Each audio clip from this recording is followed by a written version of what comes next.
Le narcotrafic en France, un fléau de 3,5 milliards d'euros qui gangrène la société.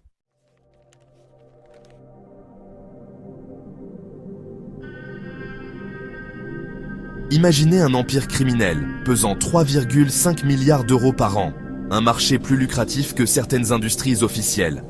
En France, la drogue est partout, des cités de banlieue aux quartiers chics de Paris, en passant par nos campagnes. Une machine à cash inarrêtable, financée par des millions de consommateurs et alimentée par des morts, des vies brisées et une société sous tension. Aujourd'hui, on plonge au cœur d'une réalité sombre et choquante, où la drogue gangrène nos villes, notre économie et nos institutions. Et vous allez comprendre pourquoi la France n'a jamais été aussi proche d'un effondrement face au narcotrafic.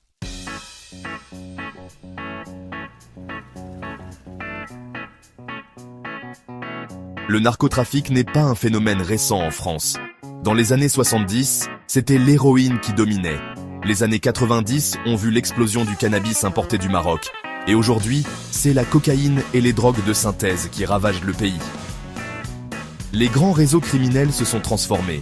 Autrefois limité aux petites bandes, le trafic est désormais un business international, dirigé par des groupes organisés aux méthodes de plus en plus sophistiquées.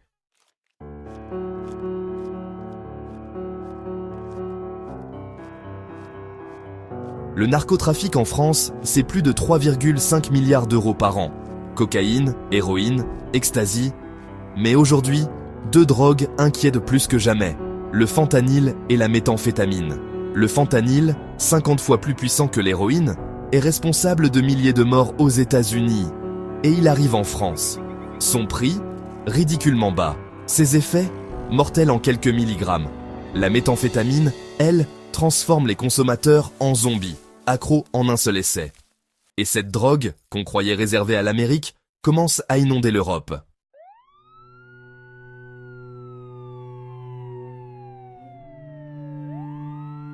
Les chiffres font froid dans le dos. 80% des règlements de compte en France sont liés au trafic de drogue. Marseille est devenu un champ de bataille entre dealers, avec plus de 45 morts par balle en 2023. Les victimes, pas seulement les dealers. Des adolescents recrutés comme mules, des riverains terrorisés, des jeunes consommateurs qui ne se réveilleront jamais. Les réseaux se professionnalisent et les cartels sud-américains et africains ont fait de la France un hub européen du trafic. On n'est plus juste des consommateurs. On est devenu un pays distributeur.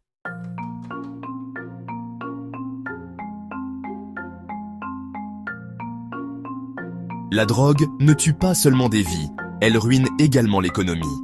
Chaque année, l'État français dépense plus de 2 milliards d'euros pour combattre le trafic et prendre en charge les toxicomanes. Les services de santé sont submergés, mais là où la drogue fait le plus de dégâts, c'est dans la corruption. Des policiers achetés, des douaniers infiltrés, des millions d'euros blanchis chaque jour dans l'immobilier, les commerces, même les crypto-monnaies.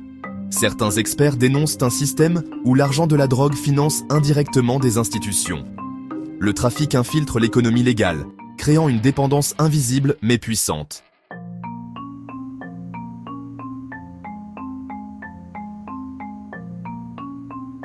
Avec l'explosion du trafic, les prisons sont au bord de l'effondrement. 72% des détenus en France sont condamnés pour des faits liés à la drogue. Le problème ? La prison n'est pas une fin, mais une école du crime. Là où un simple dealer entre, il ressort trafiquant international. Les gangs s'organisent, recrutent et préparent la suite depuis leurs cellules. Et une fois dehors, ils sont encore plus dangereux. La récidive explose.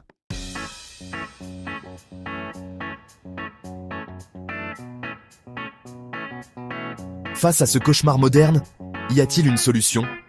Certains pays ont légalisé certaines drogues pour couper l'herbe sous le pied des dealers. D'autres ont durci les peines, allant jusqu'à la peine de mort pour les trafiquants. Mais en France, on est coincé. On lutte contre le feu avec un verre d'eau, pendant que les cartels s'enrichissent. Qui gagnera cette guerre ? L'avenir nous le dira. Mais une chose est sûre, la France n'a jamais été aussi proche du point de rupture.